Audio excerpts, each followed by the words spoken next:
চাকরিতে বৈষম্য ঘোচানোর আন্দোলন শেষে রূপ নিল দেশ সংস্কারে। তাতে সফলতা পেতে প্রাণ হারানোর সংখ্যাও শতাধিক, আহত সহস্রাধিক। তাদের বিচারের দাবিতে রাজপথে সংস্কৃতি কর্মীরা।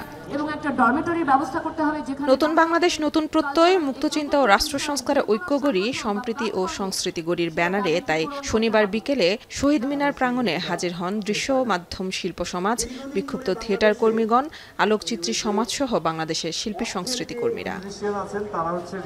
অভ্যুত্থান পরবর্তী অন্তর্বর্তীকালীন সরকারের কাছে তাদের দাবি, বৈষম্য বিরোধী ছাত্র আন্দোলনের সময় রাষ্ট্রীয় খুন ও সন্ত্রাসের কারণে যারা শহীদ ও গুরুতর আহত হয়েছে তাদের পূর্ণাঙ্গ তালিকা করে রাষ্ট্রীয় মর্যাদা এবং আহতদের পুনর্বাসন। সকল শহীদ সাংবাদিক, ছাত্র জনতা, শ্রমিককে রাষ্ট্রীয় মর্যাদা দিতে হবে। সকলের পরিবারকে মর্যাদাপূর্ণ ক্ষতিপূরণ দিতে হবে এবং আহতদের দায়িত্ব রাষ্ট্রকে বহন করতে হবে। মেহেরপুরে মুক্তিযুদ্ধের স্মৃতিসৌধ মাটিতে গুড়িয়ে দেওয়া হয়েছে। শিল্পাচার্য জয়নুল আবেদিনের ভাস্কর্য ভাঙা হয়েছে।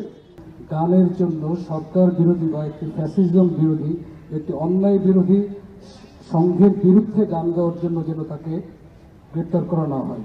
আমরা আশা করছি যে স্বপ্ন নিয়ে শিক্ষার্থীরা আন্দোলন শুরু করেছিল, সেই রকম একটা স্বপ্নের দেশই আমরা পাবো এবং সেখানে আমাদেরও কিছু বলার আছে, যেটা আসলে তাদেরও একটা দিক নির্দেশনা দিতে পারে বলে। এ সময় আলোকচিত্রী শহীদুল আলম দেশে যেন আর কোনো স্বৈরাচার এবং পরিবার ভিত্তিক রাজনীতি না আসে সেদিকে দৃষ্টিপাত দেওয়ার আহ্বান জানান। আমরা এখন যে সময়ের ভিতর দিয়ে যাচ্ছি, এটা অনেক রকমের অপব্যাখ্যা হচ্ছে, হবে, অনেক রকমের চেষ্টা হবে এটাকে ভিন্ন দিকে মন নেওয়ার। আমরা সেটাকে প্রতিহত করার চেষ্টা করবো। সত্যিকার অর্থে এটাকে জনগণের বিজয়, এই জনগণেরই সেটা দখল করতে হবে। শিল্পীরা যেন স্বাধীনভাবে মত প্রকাশের সুযোগ পায় সেই দাবিও তুলে ধরেন অনেক সংস্কৃতি অঙ্গনের কলাকুশলী। আন্দোলনে আমরা ছাত্রদের উপর যেমন ভরসা রেখেছি, ঠিক তেমনি রাষ্ট্র পুনর্গঠনে তাদের পাশে থেকে পাহাড় থেকে সমতলে সর্বজনের প্রতিনিধিত্বমূলক বৈষম্যহীন সম্প্রীতির নতুন বাংলাদেশ গড়তে চাই। আমি যেটা বলতে চাই সেটা আমি যাতে বলতে পারি, আমি আমার সোশ্যাল মিডিয়া প্ল্যাটফর্মগুলোতে লিখতে পারি, আমি আমার মতটা সঠিকভাবে প্রকাশ করতে পারি। এছাড়াও বিভিন্ন জেলায় জাদুঘর, পাঠাগার, ভাস্কর্য ও শিল্পকলায় হামলার তীব্র নিন্দা জানানো হয়। কোনো ফ্যাসিবাদী হামলার কারণে দেশের ইতিহাস বা সম্পদ যেন ধ্বংস না হয় সেদিকে খেয়াল রাখার জোর দাবি জানান গবেষক পাভেল পার্থ। শশী লজের সেই ব্যানার্স ভেঙে ফেলা হচ্ছে, এবং বীরচন্দ্র পাঠাগার যেখানে 200 বছরের প্রাচীন দুষ্প্রাপ্য বই লুট করে ফেলা হচ্ছে।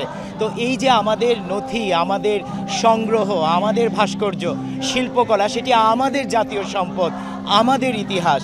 আমরা আসলে চাই না যে কোনো ফেসিবাদী হামলার মাধ্যমে যে আমরা এই আমাদের ইতিহাস, আমাদের সম্পদকে আসলে ধ্বংস করে দিতে। সমাবেশ শেষে শিল্পীরা শহীদ মিনার প্রাঙ্গণে দলীয় সঙ্গীত পরিবেশন করেন।